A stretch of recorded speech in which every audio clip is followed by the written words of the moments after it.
Good afternoon, Africa. Good afternoon, African Confessions. So, I am back with another message. The message that I am going to share with you guys comes from a WhatsApp voice note that I received. Then I had to ask someone else to make a translation so that all of us we can hear this confession. The confession reads like this from a WhatsApp voice note. Okay, my brother, let me record my confession. My story goes on like this.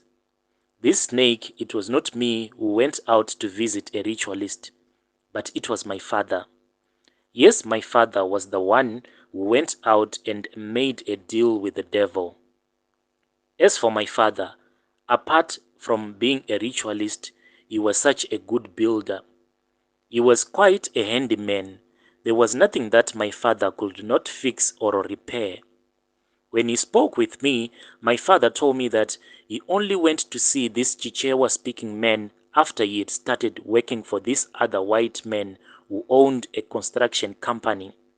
So, when my father started working for this white man in this construction company, he said that they used to go around the country building because this construction company had so many contracts around the country.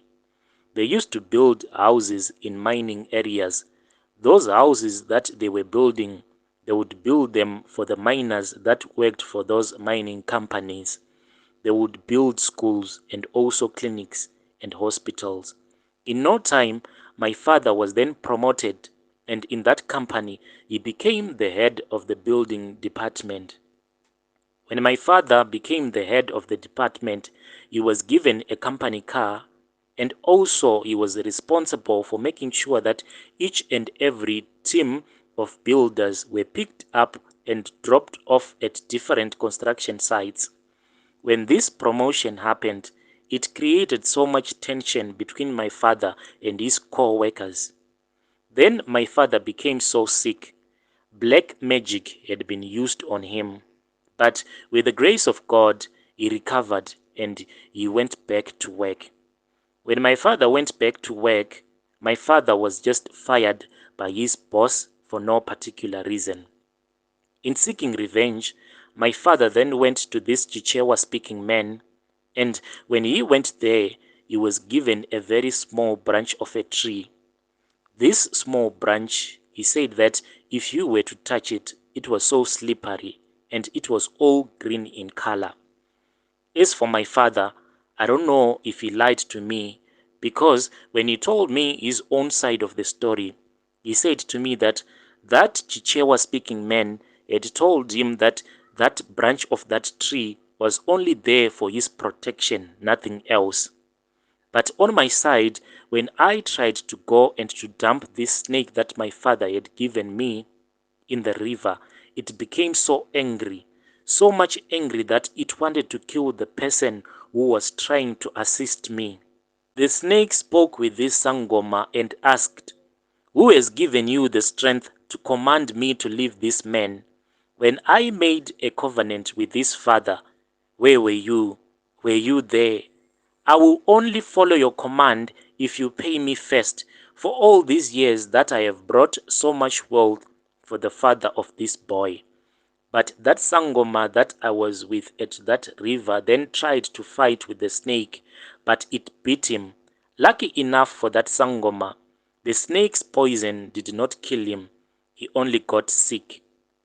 The snake then told me and that Sangoma that my father knew exactly what he was doing when he did all the rituals.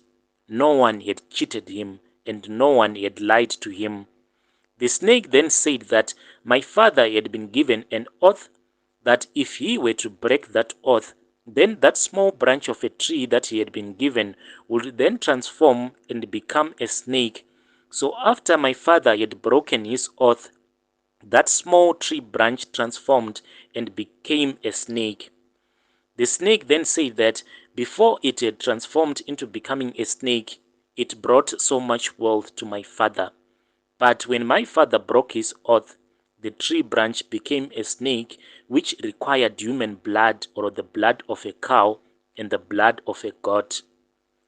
But to me, my father lied, because when he gave me this snake, He only told me that the oath that he had been given was that he was not allowed to eat food that had been cooked when he was not around, but the snake told me otherwise.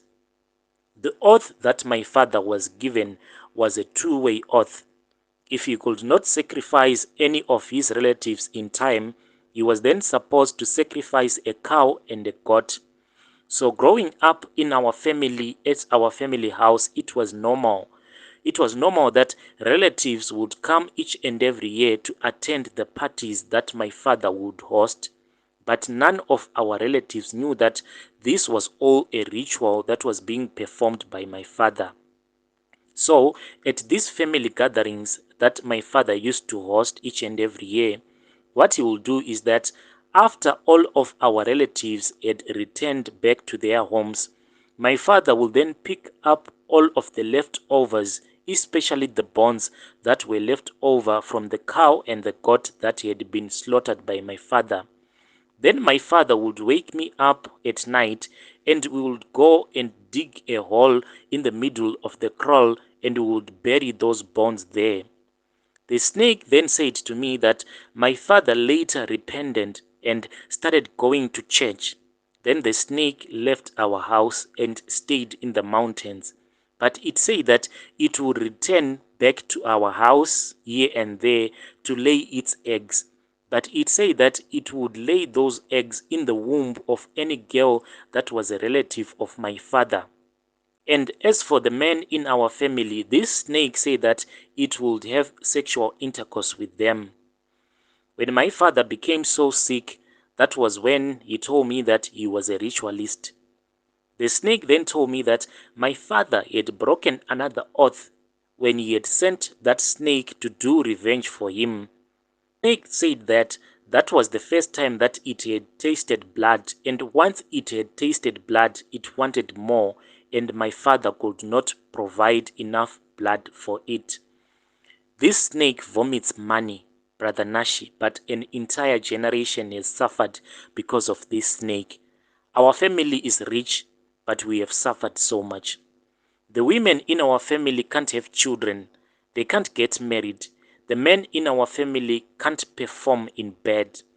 My heart bleeds so much whenever my other family members try to talk about this issue that we are facing as a family in our WhatsApp family group. Even though I do remain quiet, but deep down I know that this snake is the reason behind all of this suffering. The whole family has suffered. As for me, sometimes I can even lack food in the house, yet I'll be having even 100,000 of cash in the house, but I am not allowed to use the money as I want because it has rules and regulations. I tried to dump that snake, but I failed. The snake then said to me that it can make a deal with me, and the deal is that we can destroy the covenant that it had done with my father. And it told me that it can form a new covenant with me. The deal is that instead of it tormenting my father's relatives like it is doing now, it told me that if we agree to do another covenant, it would only follow my bloodline, as in it will follow my children and their children's children for all generations. My brother, my brother, do not be afraid, but this is my own confession. Please do not post my voice note online. Dear listeners, right there was a message that I received as a WhatsApp voice note. Then it was translated into English. Strange things are happening in this world. I'll be back with more messages.